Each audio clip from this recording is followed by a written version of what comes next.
Sigli ai që ish para te ka vjedhë dhe kapuçin, e kupton çfarë janë këta apo jo? Kapuçin e mikrofonit. Tani kur I dëgjon këta të flasin, thua aq bukur flasin për një Shqipëri teorike, sa thua lumne o Zot. Kur del jashtë kësaj salle dhe takon njerëz, shikon realitetin, thua mirë ne o Zot.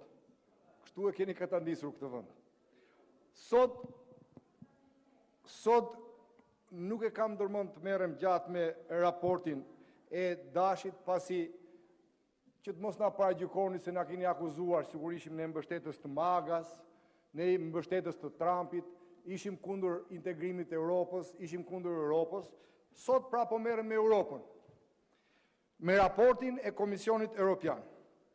Shqipëria ka një regjim që mbahet në këmbë nga korrupsioni. E thot raporti. Shqipëria ka një regjim që mbahet në këmbë nga kapja e institucioneve, nga kapja e mediave dhe nga aleanca me krimin e organizuar. Këtë nuk e thot më vetëm opozita. Jo, po e thot Europa. Ajo Europë me cilën djem burreshit ju, po sot ju ngec gjuha. Të vërtetën e këtij realiteti e kemi thënë ne prej 13 vitesh. Por tashmë raporti Komisionit Punëve të Jashtme të Parlamentit Evropian konfirmon qartë se Shqipëria ka probleme të rënda. Jeni përpjek t'i mbani të mbyllura dhe të fshehura këto probleme me media. E pat, I keni kthyer gjithë mediat dhe media vari Karlon. Asnjë media nuk u mor me raportimin e këtij raportit Komisionit Punëve të Jashtme të Parlamentit Evropian. E thot edhe raporti pra. Konfirmon se në Shqipëri standardet demokratike janë cënuar rënd, janë deformuar. Konfirmon se ky proces integrimi duhet të bazohet vetëm në merit dhe në reforma të mirëqëna.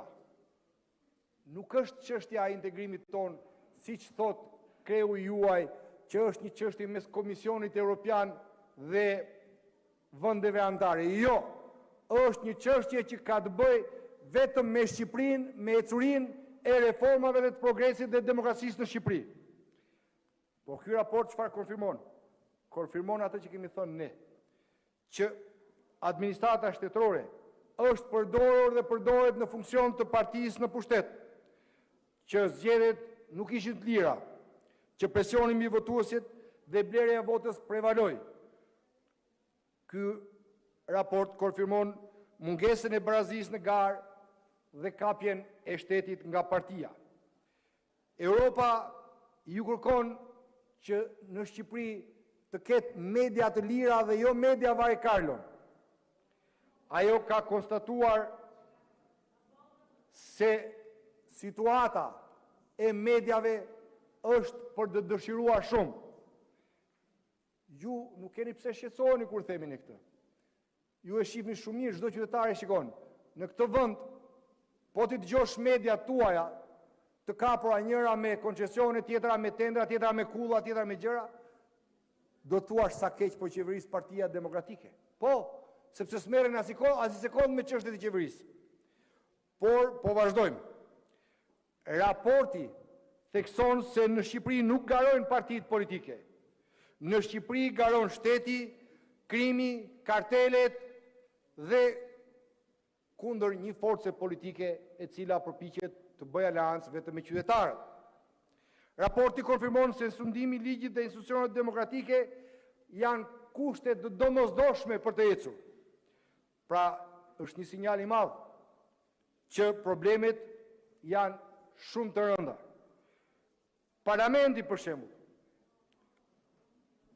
konstatohet mos funksionimi i tij, konstatohet polarizim politik që vjen nga mazhoranca. Konstatohet se ju keni bërë gjithçka për të minuar mbikëqyrjen parlamentare. Raporti ju thekson se duhet përfshirje kumti plot e opozitës në të gjitha procedurat parlamentare.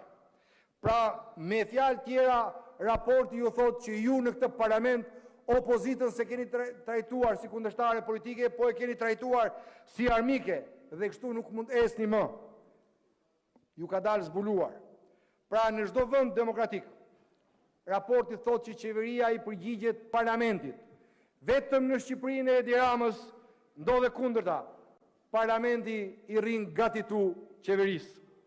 E thot raporti, sepse ky është një parlament që nuk ushtron kontroll për cilin është krijuar dhe duhet funksionojë. Ky është parlament që nuk mbron interesin publik. Ky është parlament është kthyer në një noter i babzisë qeveritare dhe nga ana tjetër një bunker politik i pushtetit, krimit dhe karteleve. Deputetët janë shndruar në kartona. Ky është një realitet i dhimbshëm. Dhe prova më e freskët për këtë është 12 marsi. Shqiptarët, por edhe Europa pan se si u hodhët në sulm dhe u bët blok për të blokuar drejtësinë. Atë drejtësi të cilët mburreshin se e kishit krijuar vetë. Atë drejtësi e blokuat, asaj bët blok. Dhe në atë blok ju i vut pengesa të pakapërcyeshme rrugës së integrimit evropian të Shqipërisë.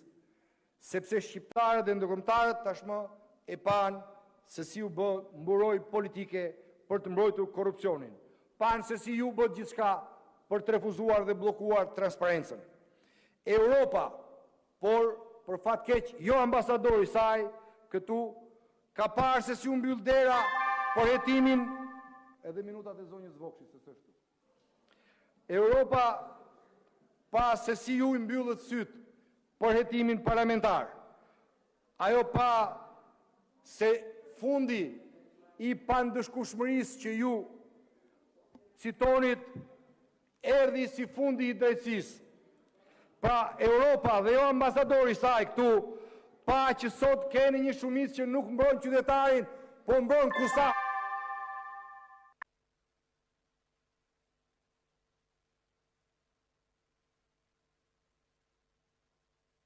Përfundojeni. Pra, shqiptarët po presin pasaportën europiane. Ju zguxoni më as ta përmendni atë. Ju është lidhur gjuha. Shqiptarët tashmë po e marrin vesh se me Ramën nuk ka integrim europian. Me Ramën nuk ka demokraci, nuk ka zgjidhje, s'ka as institucione të forta, por institucione në kthetat e karteleve të drogës. Ndaj zgjidhja është vetëm një, të largoni, t'i hapni rrugë zgjidhjes politike, sepse sot jeni ju destabilizues dhe po mbani peng rrugtimin europian të Shqipërisë. Faleminderit. Zonja Koçiu, keni fjalën të përgatitet zonja Tabaku.